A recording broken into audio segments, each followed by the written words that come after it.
किसी राजा ने अपने दरबारी को कहा कि कोई एक बात बताओ जिसको सुन के दुख भी हो और खुशी भी हो। दरबारी का एक ही जवाब था, समय। ये कभी एक सा नहीं रहता। अगर समय अच्छा है तो वो बीत जाएगा तो दुख होता है, और अगर समय बुरा चल रहा है और वो बीत जाएगा तो हाँ, उसके लिए खुशी भी होती है कि हाँ, समय ये बुरा भी निकल जाएगा। नमस्कार मित्रों, मैं भानु प्रकाश शर्मा, एस्ट्रो भानु शर्मा चैनल में आपका हार्दिक अभिनंदन करता हूँ। बात शनिदेव की करने वाले हैं कि शनिदेव का जो परिवर्तन हो रहा है धनु राशि पे क्या प्रभाव लेकर के आएगा। धनु राशि के लिए चतुर्थ भाव से ढैया शुरू होने वाली है।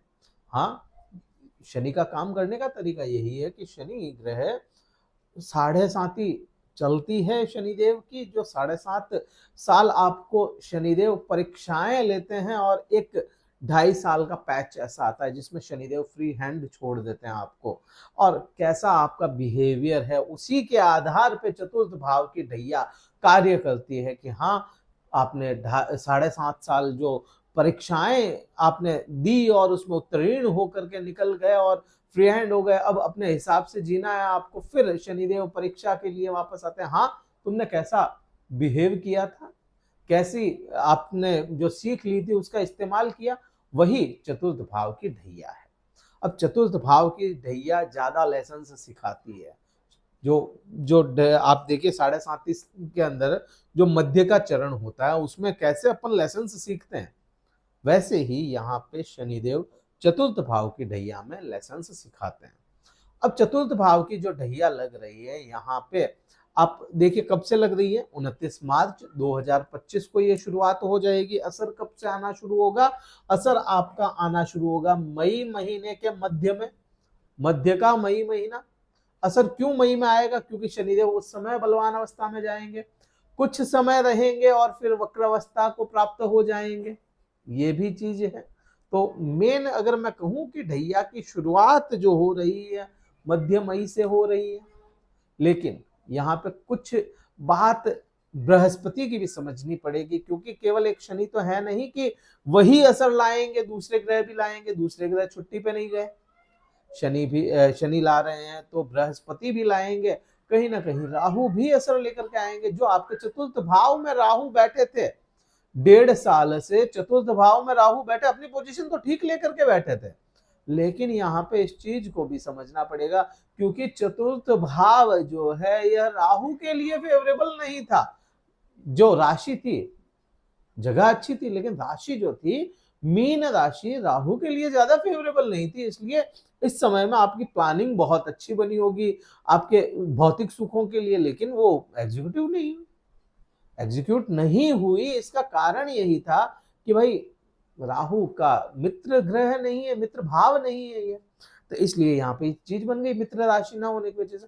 अब प्रभाव क्या होंगे? चतुर्थ भाव में शनिदेव, और शनिदेव का बेसिक नेचर है देरी। शनिदेव देरी करते हैं, तो जो प्लानिंग बनाई आपने, जो भौतिक सुखों के लिए आपने प्लानिंग बनाई थी वो एग्जीक्यूट नहीं हुई, आप कर नहीं पाए। प्लान तो खूब सारे बना लिए, रूपरेखाएं तैयार कर ली, तो वो इस समय में शनि ढैया में पूर्ण हो सकती है अगर आपका बिहेवियर पिछले 2.5 साल में अच्छा रहा लोगों के प्रति, क्योंकि सोशल हाउस में थे शनि आपके, तो सोशल लाइफ आपकी अच्छी थी, तो यहाँ पे वो प्लानिंग भी बरकरार होकर के अच्छी हो जाएगी, आपके बेस पे काम करेगी। तो यहाँ पे जो सुख है, सुखों की ही बात है यहाँ पे, तो यहाँ पे सुख देने की संभावनाएं तो पूरी है शनि की।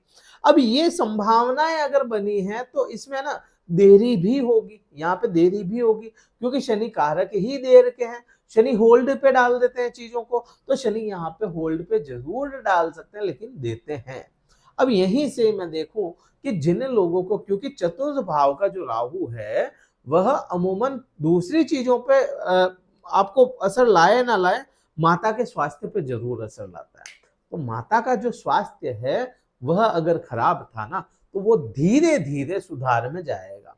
अभी तक तो चीजें अपने को ठीक लग रही है, लेकिन शनि की तीसरी दृष्टि जो है वहां पे बहुत ज्यादा सपोर्ट शायद मिल ना पाए, क्योंकि शनिदेव की जो तीसरी दृष्टि है शनि के मित्र भाव पे है, लेकिन आपका मित्र भाव नहीं है। आपके छठे भाव पे जो दृष्टि जा रही है, आपके राशि स्वामी कौन? बृहस्पति। और बृहस्पति का एकमात्र अगर कोई एंटी ग्रह है ना, अगर एंटी ग्रह है वो शुक्र है, और शुक्र के भाव पे जा रही है। शुक्र किसका मित्र है? शनि का मित्र है। तो यहाँ पे छठा भाव जो है यह रोग का भाव है। रोग में आपको खुद को रोग सताने लग जाए, किसी प्रकार की आपको रोग हो जाए, इसमें सच्चाई बता रहा हूं तो सच्चाई सुनिएगा इसको, ठीक है। कोई कुछ भी कहे कि ऐसा आसमान से छप्पर फाड़ के पैसा मिल जाएगा, ऐसा कुछ नहीं होता है। प्रभाव जो है उसके बेसिक समझना पड़ेगा अपने को। तो यहाँ पे रोग का भाव है, तो रोग, हाँ यहाँ पे कहीं ना कहीं अपने को ऋण भी समझ में आता है, ऋण भी लेना पड़ सकता है। हाँ, इसका प्रभाव से कैसे बचाया जा सकता है? रोग हो गए, ऋण हो गए या शत्रुओं से कैसे बचा जाए? सेवा करके बचाया जा सकता है अपने आप को।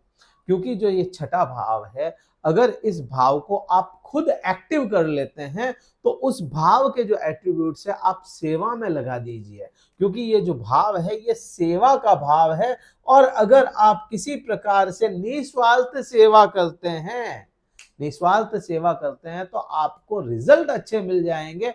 जॉब भी यहां से शनि सेटल्ड कर देंगे, अदरवाइज फिर प्रॉब्लम के योग तो बनते हैं। उस चीज का विशेष ध्यान रखें, निस्वार्थ सेवा पे आपको ध्यान देना पड़ेगा। शनिदेव की जो 7वीं दृष्टि होगी सुख भाव से सीधे कर्म पे जा रही है। यहाँ पे बुरे प्रभाव नहीं आएंगे, बिल्कुल भी बुरे प्रभाव नहीं आने, क्योंकि शनिदेव कर्म के स्वामी हैं और कर्म को ही अगर देखेंगे तो कर्म में ही वृद्धि करवाएंगे। आपको मेहनत करनी पड़ेगी और करियर आपका सेटल्ड हो जाएगा। अब देखिए शनिदेव ने कहाँ पकड़ा? शनिदेव ने आपकी जॉब को पकड़ा, आपके करियर को पकड़ा है, यहाँ पे आपके सुखों को पकड़ा है। करना क्या है? एक सेवा ही तो करनी है, निस्वार्थ सेवा, जिससे आपको कोई स्वार्थ नहीं है। जैसे पक्षियों की सेवा, पक्षियों से क्या स्वार्थ ले लोगे आप? कोई स्वार्थ नहीं ले सकते, पक्षियों से तो क्या ही लोगे। मछलियों की सेवा, क्या स्वार्थ लोगे मछलियों से? कुछ नहीं ले सकते मछलियों के स्वार्थ, है ना। तो इस टाइप का कोई स्वार्थहीन सेवा हो वह करनी चाहिए, तो आपका करियर भी बहुत अच्छा कर देंगे शनि, क्योंकि शनि के मित्र भाव है और क्योंकि बृहस्पति का भी मित्र है। बुध ग्रह तो शत्रु तो है ही नहीं ना बृहस्पति का, और ना बुध ग्रह शनि का शत्रु है। तो यहाँ पे प्रभाव अच्छे होंगे। और काल पुरुष की बेसिक नहीं भूलना चाहिए, अपनी जो बेसिक है ना काल पुरुष की कुंडली में शनि का ही वो भाव है, बेसिक भाव माना गया शनि का ये। तो यहाँ पे प्रभाव उनको देने पड़ेंगे। अच्छा, अब आगे बढ़े। शनिदेव की 10वीं दृष्टि, शनिदेव की जो 10वीं दृष्टि, हाँ अच्छा, यहाँ पे एक चीज और मुझे याद आती है कि आपको अपने करियर पे है ना ब्लेम नहीं करना है कि मेरा तो जॉब ही ऐसा है, मेरा करियर ही ऐसा है। बार बार अगर उसको करोगे ना तो भी शनि आपको रिजल्ट वैसे नहीं दे पाएंगे। खुश रहना, शुक्र मनाना भगवान का, भगवान को आप है ना बार बार ऐसे ब्लेम ना डालें। मान सम्मान करें लोगों का और करवाएं लोगों से अपने आप का, तो आपको चीजें अच्छी मिल जाएगी। अब मैं बात करूं शनि की जो 10वीं दृष्टि है, यह बहुत इंपॉर्टेंट दृष्टि है। और ये टेढ़ी दृष्टि, जो अंतिम की जो टेढ़ी दृष्टि है, यह आपके खुद के ऊपर आ रही है। लेकिन यहाँ पे बुरे प्रभाव नहीं होंगे, बिल्कुल भी नहीं होंगे, क्योंकि बृहस्पति ग्रह, देखिए मध्य मई में, मैंने क्या कहा, मध्य मई में जाकर के 5 डिग्री के आसपास शनिदेव होंगे, प्रभावशाली होंगे। ठीक उसी समय मध्य मई महीने में ही बृहस्पति ग्रह जो आपके राशि स्वामी हैं, आपके लग्न स्वामी हैं, वो यहाँ पे विराजमान होंगे। ठीक है, अब यहाँ पे विराजमान होंगे तो यहाँ से सीधी दृष्टि कहाँ डालेंगे? अपनी जो अमृत दृष्टि है 7वीं दृष्टि, वो कहाँ आएगी? आपके खुद के ऊपर आएगी। अब यहाँ पे आप समझो जो जो पूरा 1 साल रहेगा ना मई महीने से, ये 1 साल आपके लिए बढ़िया रहेगा, पर्सनली आपके लिए तो बढ़िया रहेगा, आपको ग्रोथ देगा ये, क्योंकि यहाँ पे बृहस्पति जल्दी मैच्योर हो जाएंगे, बृहस्पति में बल जल्दी आ जाएगा। तो मई महीना बहुत ज्यादा नहीं कहूंगा मैं, लेकिन जून से तो बल आ ही जाएगा। तो जून महीने से आपको अच्छे प्रभाव देखने को मिलेगा। अच्छे क्या होंगे? आपका ज्ञान, आपको पता है कि पिछले 7.5 में मैंने भोगा है, तो आप अपना बिहेवियर वैसा ही रखेंगे। कौन अपना कौन पराया, आपको पता है कि कैसा अपने को बिहेवियर करना है। अपना ज्ञान कहाँ तक पहुंचाना है ये आपको पता है। अपनी वाणी कैसे रखनी है ये आपको बृहस्पति सब चीजें सिखाता हुआ रहेगा। नए नए रास्ते खोल देगा। एक रास्ता बंद होगा तो कहीं ना कहीं दूसरा रास्ता बृहस्पति खुद खोल देगा। तो ये साढ़े साथी ये ढैया का जो मैं कहूँ शुरुआत का 1 सवा साल जो है ना वो बुरा तो नहीं है। उसके बाद की बात अगर करोगे ना तो फिर बाद में करेंगे, बहुत टाइम है अभी। तब तक तो और भी शनि पे और कई सारे वीडियोस लेकर के आऊंगा, क्योंकि 10-15 मिनट में है ना शनि को घेरा नहीं जा सकता।